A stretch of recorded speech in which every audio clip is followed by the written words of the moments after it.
Hi guys and dolls, welcome back to my channel. Today is going to be our first read with the script of TheSociety that I have with me right here. I am very excited to be able to share with you from beginning to end as time goes on pages from the script I had written several years ago. So get ready, get your coffee. I have mine. Get your coffee and get ready for a verbal film. Okay, so like really a script read, but you know, let's get started. I introduced you guys to the story last week a bit with the characters, giving you the sort of the introduction into what the story is about. So I will have that video link for you available if you missed it.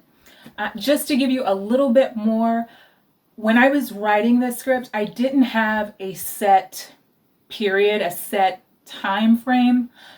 So I really went loosely based somewhere in the 1850s. And if you've seen the garments that I've sketched out and shown, that will give you more of a visual as we read of what the characters are dressed like and the period that they are in. I'm just going to read, let's just say the first 20 pages. And I'm sure you don't want to just sit here and watch me read. So more than likely, I'll just have some of my sketches play as I'm reading, so you have something to look at other than me.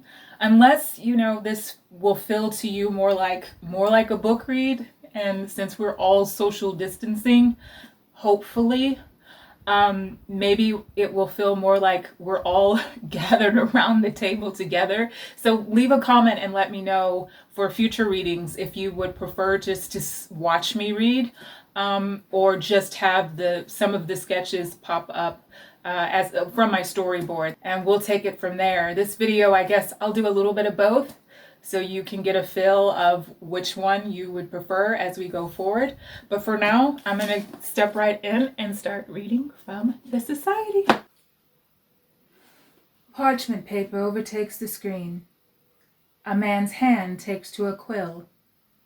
Dipping the quill into a jar, the man begins to write. Man's voice, voiceover. There was a place, there was a time, many years ago, when the galaxies were aligned, the heavens and the universe were in harmony, and created a world. Exterior, universe. The galaxies and stars fly past, they unite in alignment. Exterior, ship deck, night. Through the piercing fog, man writes in calligraphy along the blank paper. Man's voice, voiceover. A world where every man, woman, and child see the vivid images of color, albeit the bear to cross has never been race, for it does not exist. Instead, it's the gossip circuits, the matchmaking mamas, social status in clubs, the blokes and the dames, the chaps and the ladies, the ranks, the titles. The main title lifts from the paper onto the screen as man writes, TheSociety. Exterior, Sydney Estate, night. Through the stars. A young woman lies in the grass admiring the stars. She hums in tune as the night air caresses her face. Handsome features, brown skin, late 20s.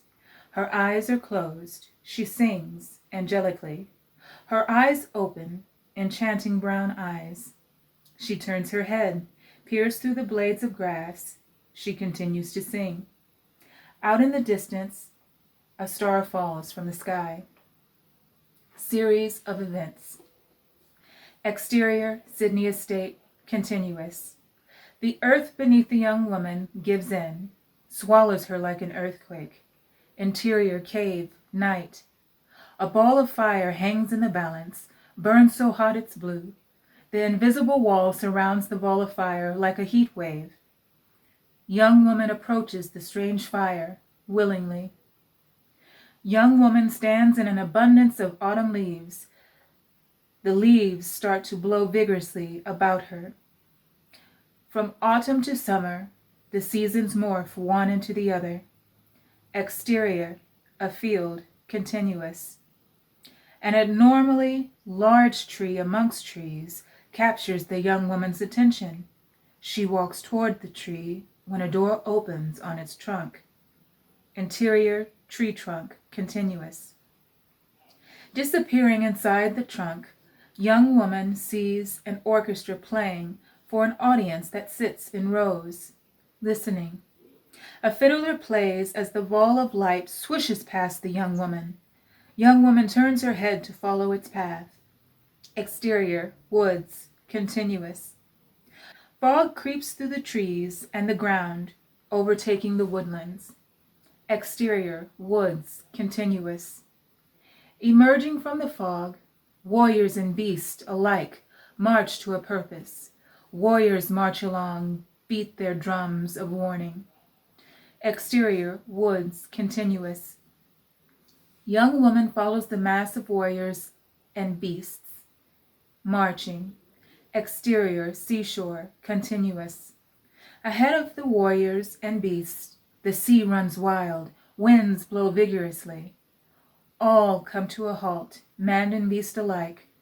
The seas part. Warriors continue to pound their drums. Exterior, sea, continuous. Between the parted sea, the ball of fire burns high above. Young woman breaks from the mass of warriors, heads to the burning light. Exterior, sea, continuous. Like the wings of an eagle, arms spread wide, young woman runs her fingers through the walls of water. She strides. Exterior, sea, continuous. Before the ball of fire, young woman collapses to her knees instantly. Exterior, sea, continuous. In answer, the sea comes together around the young woman in burning ball of fire, rotating about like a cyclone. Exterior, sea, continuous. A cyclone from deep within surfaces, rising from the sea, and an aura dances inside the rotating tunnel. Exterior, sea, continuous. Heavy rain falls, lightning lights the sky. From the eye of the cyclone, young woman soars into the calling winds by the force of the burning ball of fire. Exterior, sea, continuous. A spectrum of light passes through the young woman. A gold ring encrusted with green gems floats above her, out of reach. Exterior, sea, continuous. The ball of fire, the young woman, and the cyclone rotate in rapid speed. Rain continues to pour. Exterior, sea, continuous. The burning ball of fire overtakes the sea, shines piercingly bright. Silence. End of series of events. Interior, Victoria's bedchamber, Sydney Estate, morning. Comfortable room, crisp, white, clean. Asleep, hair flapped over her lids. The young woman's eyes flutter open to a knock at the door. Young woman comes to. Good morning to Lady Victoria Sydney. She stumbles out of bed. Victoria. Yes, Aunt Rose. Louder knock. Victoria. I shall be together in a moment. Victoria scrambles for the wardrobe, a slight limp in her walk. Aunt Rose, off screen. Don't say you're still asleep, girl. An eagle-eye view proves Victoria stumbles over a floor rug by the wardrobe. Tight shot, Victoria's hand. Grabs a simple high-waisted dress that requires no corset or assistance. Tight shot, Victoria's arms. Held high, slips on her dress. Victoria mumbles, and I won't say it. Flushed and out of breath, Victoria rushes to open the door. Meet an eccentrically distinguished-dressed woman. Victoria's sharp-witted Aunt Rose, brown skin, ageless. Victoria tests the waters. Really, Aunt Rose, I've been up for hours. Aunt Rose's presence pushes past Victoria into her room. Aunt Rose. Oh, stop it, girl. You can do better than that. You've done better than that.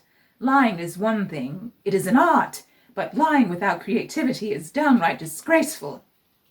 Victoria, disappointed. I know.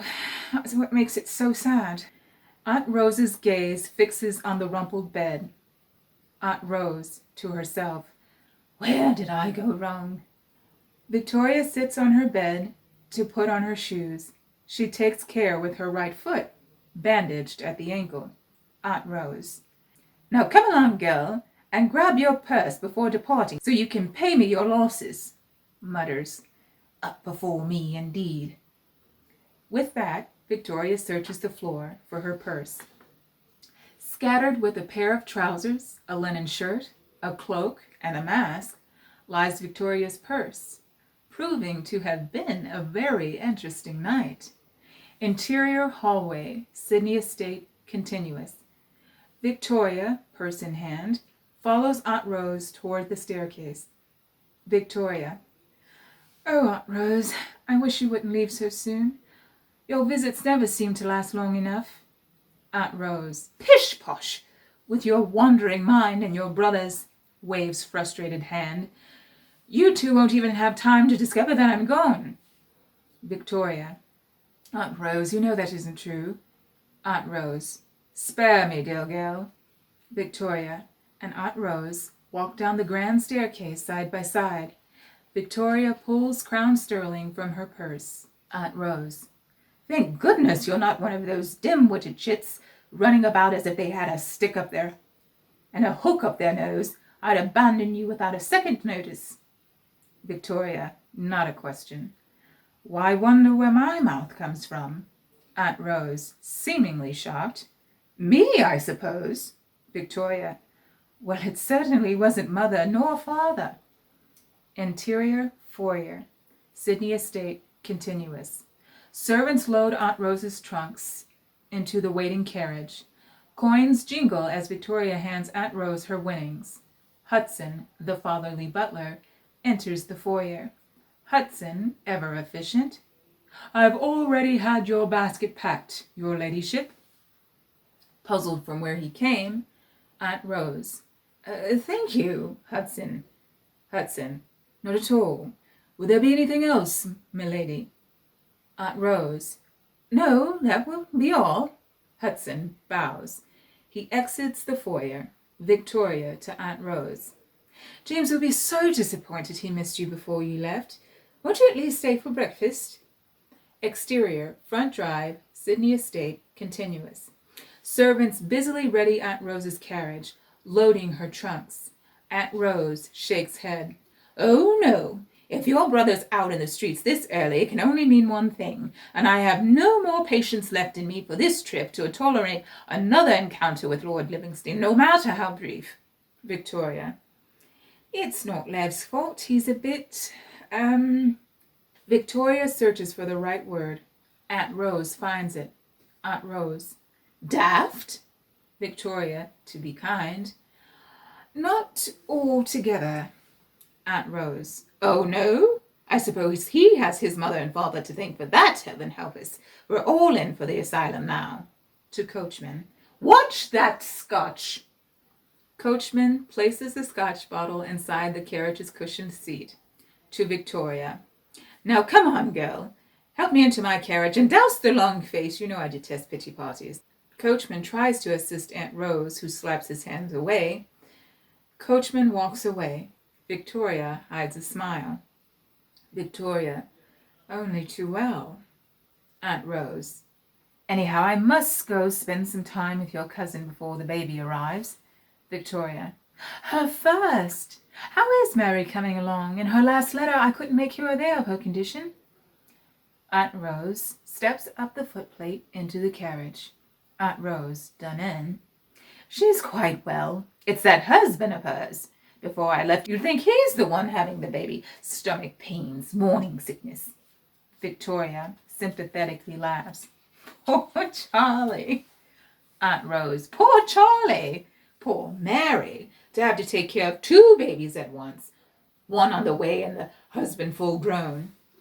Victoria. Well, send them my love. And tell Mary and Charlie all they have to do is send word and I shall be there as quick as the wind. Aunt Rose. Remembering a time. I'm sure you'll be more than needed and more than appreciated. You know the way Mary feels about you. Sisters at heart, she says. Victoria smiles slightly too, remembering a time. Exterior, entry gates. Sydney Estate, continuous. A carriage rolls in. A dark, youthfully attractive man, Lord James Sidney, Victoria's younger brother, mid-20s, jumps out of the carriage, running toward Victoria and Aunt Rose. James. Aunt Rose! Victoria. What brought you out so early, James? James. Lev had a little situation this morning. James halts beside his sister. Aunt Rose, to Victoria. Dodging swords with Dafty? James pulls a pistol from his greatcoat. James. I had to serve as a second. Victoria groans inwardly. At least it wasn't swords. Aunt Rose frowns, impatient. What's the difference? James pulls a handkerchief from his pocket, begins to wipe his gun. Victoria cuts her eyes to Aunt Rose before she turns her attention back to James. Victoria. Who is the duel with? James. Lord Chase. Victoria. Not Lord Emerson Chase. James nods his head in compliance. Victoria leans against the carriage, engaged. Victoria. Well, what happened? Was he hurt? James. No, Lev's fine. Victoria, disappointed. Oh. James, voiceover. Once the paces had been counted. Exterior open field, early morning, flashback.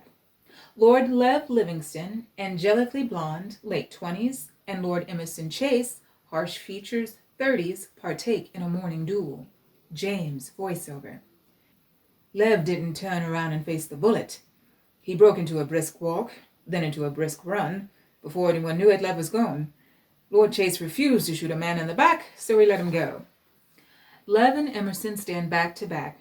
Their seconds among several society men stand in the distance to watch. Lev's face cringes as he and Emerson pace out from one another. Lev speeds up his pace to a jog before running swiftly past the tree. James strains embarrassment, head in his hands as Emerson turns, gun raised, and angers at the sight of Lev hopping over hedges like hurdles. Exterior, front drive, Sydney Estate, present morning.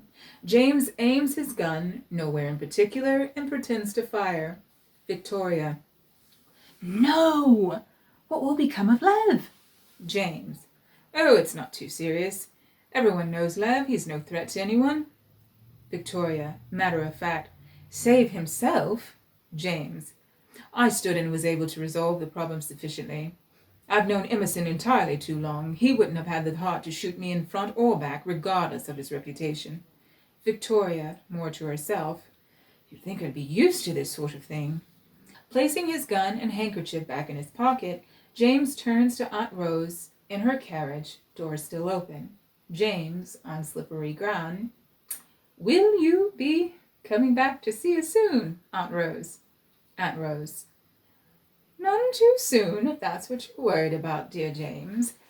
You have plenty of time to fulfill our little agreement. James's face falls, salted. She hasn't forgotten. Aunt Rose. So until then, take care of yourselves, both of you. James shuts the door to the carriage. James. Never fret, Aunt Rose. As the male, I take the full responsibility upon myself to make sure the family name is always intact. Aunt Rose, blank. Yes. Yes. Yes. Well, off I go. James signals the coachman. Coachman whips his reins. The carriage rolls off, yelling aloud. James. Take care of yourself. Victoria. And don't forget to give my love to Mary and Charlie. James turns to his sister in confusion. James. Mary and Charlie? Whatever for? Victoria.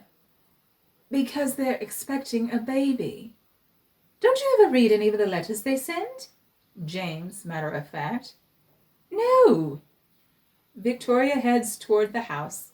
Front door opens on its own. Interior, foyer, Sydney Estate, continuous. James follows Victoria inside. The doorway empty. Hudson appears from behind James. Out of nowhere. Hudson. The carriage will be ready for Lady Vincent's after breakfast, my lady. Victoria. Thank you, Hudson. James hands Hudson his hat, cloak, and walking stick, curiously frustrated at the news. James to Victoria. Lady Vincent's? Interior, hall passage, Sydney Estate, continuous. Victoria continues to make her way through the house toward the dining area. James. What's this about Sarah? Hudson to James.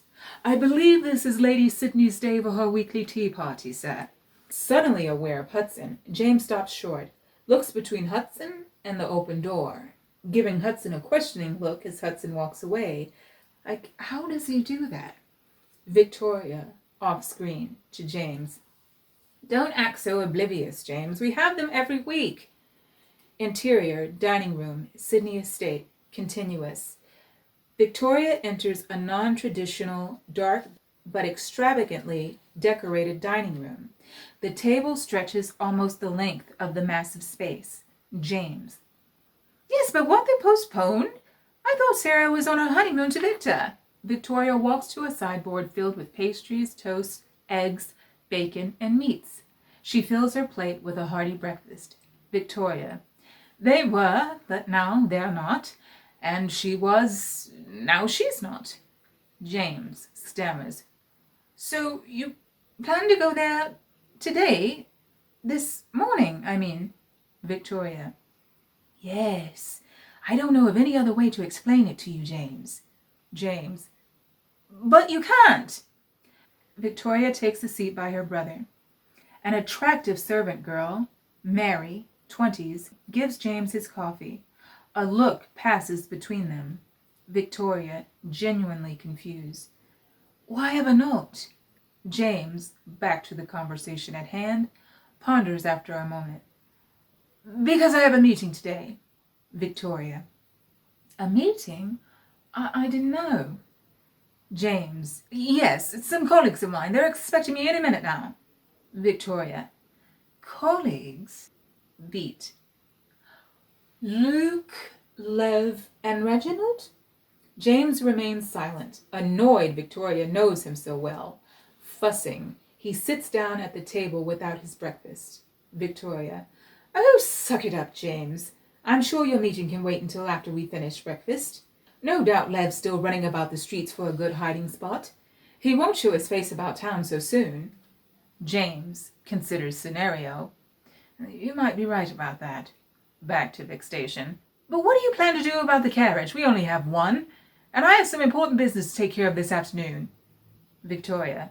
Drinking port at the gentleman's club is hardly considered to be important business. James, irritated. Nor is sipping tea at a bloody tea party.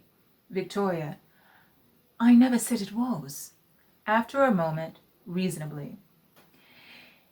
If it means so much to you, James, would it upset your plans terribly if you drop your big sister off at the Vincents and have the carriage for the rest of the day? James, almost pouting. No, but how will you get back home? Suddenly astonished. You don't expect me to come back and pick you up, do you? Victoria. Well, if I did, I certainly don't expect you to do so now, no. But I appreciate your concern. James. I just don't want to spend any more time at the Vincent estate than is absolutely necessary is all. Whispering. It can't be trusted. Victoria. Pray tell. James, confident in his theory. It's a marriage trap.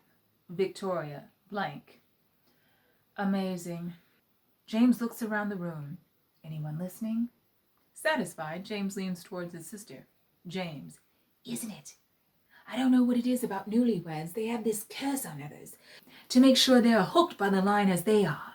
The marriage reaper. Paranoid. Well, not me. I won't be caught so quickly. Victoria. I see. After a moment. Don't bother, James. I'll have Victor's carriage carry me back here, or at the very least, walk home. James. Excellent. Now how about some tea? Exterior gazebo, Vincent Estate, later that day. Fashionable gazebo, Victoria sits amongst her three best friends. Lady Sarah Vincent, fair, 20s. Lady Jacqueline Noir, caramel skin, silent beauty, widowed, 30s, morning dress, and Lady Josephine Boudreau, expressively cute, skin kissed by the sun, 20s. Josephine, off screen, embarrassed. Really, Sarah, those sorts of details should be for you and your husband alone. Sarah sips tea. Oh, Josie, I haven't told you anything so scandalously improper. Josephine, you're being positively wicked. Sarah, at the moment, no. However, Jacqueline, knitting, shares a wicker settee with Victoria. Without looking up, Jacqueline, stop! We get enough of that with Lord Cedric in this one, nods to Victoria, as it is. Victoria, nose in book, sits in an unladylike fashion that shows a bit of a bandage over the rim of her right shoe. Josephine, now engaged. But do tell, Sarah, is it as good or as bad as one hears? Sarah, why, Josie, I thought it positively wicked. Jacqueline continues to knit without looking up. Jacqueline, Josie obtains more for matters in which she dares not discuss than any saint ever would. Josephine, defensive. I do not. I simply wish to comprehend that in which others dare not understand. It's all very simple. Victoria flips a page from her book. Victoria, whatever that means. Jacqueline spies a quick glance under her lids at Victoria's exposed strip of a bandage over the rim of her right shoe. Josephine begins to speak. Sarah pours tea, interferes. Sarah smiles wickedly.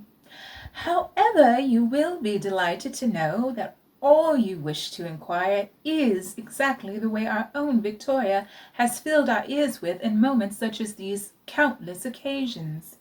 Josephine gasps as if to faint. Victoria raises her brow ever so slightly, reaches for a scone. Sarah and Josephine eye Victoria curiously. Sarah. But what surprises me most, Tori, is the uncanny accuracy to your erotic tales. Josephine, intrigued. Yes, Tori. Is there a scandalous affair we don't know about? Do tell. Victoria looks up from her book, smirks delightfully. Victoria. There once was a woman named Kate, who went with her beau named Nate. Her skin warm as pie, he admired her thighs, for in the center was the cherry he... Jacqueline pokes Victoria with a knitting needle.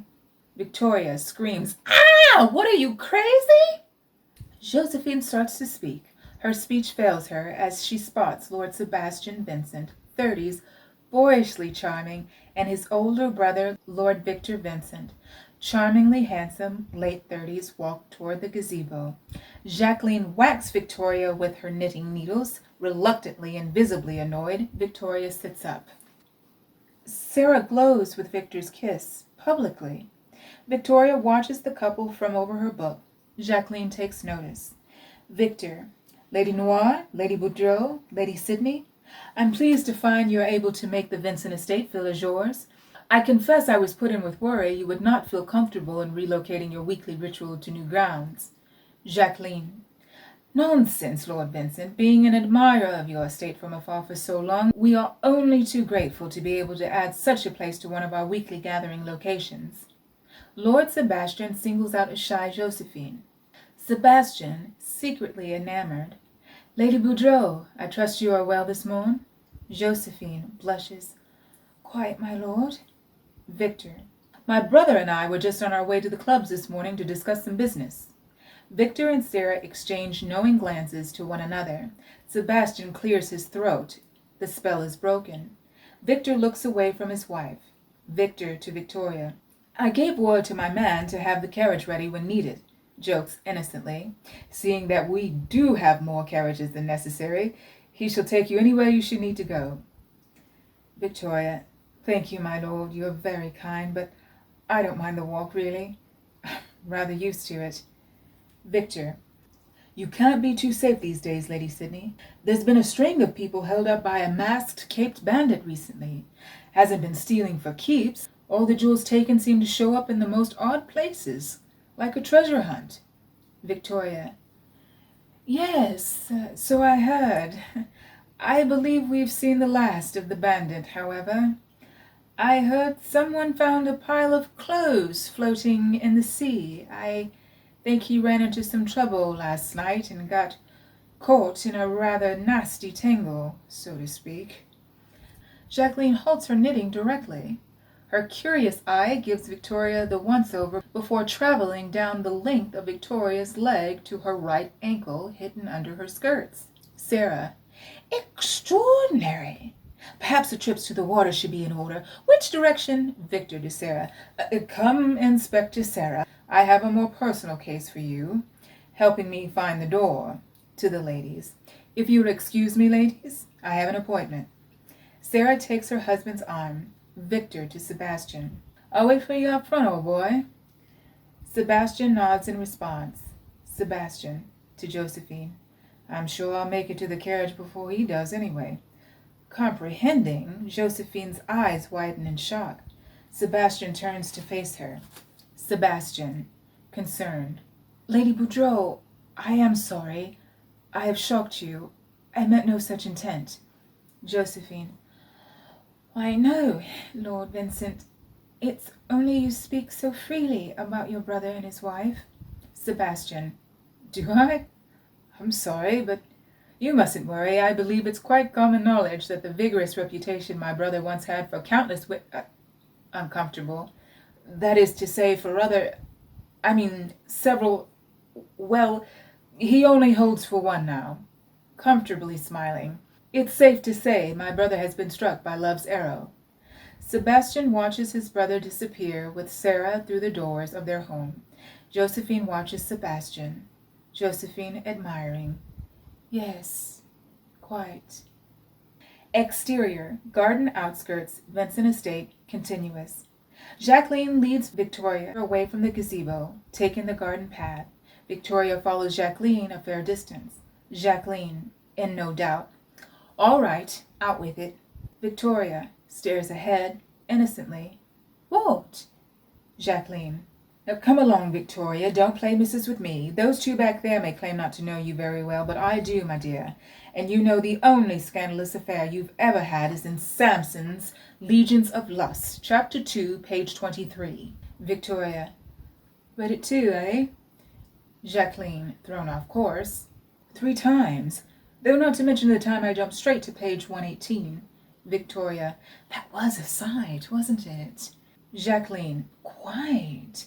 Realizing her discourse, Jacqueline stops mid-stride. Jacqueline, motherly. Now stop this, Victoria.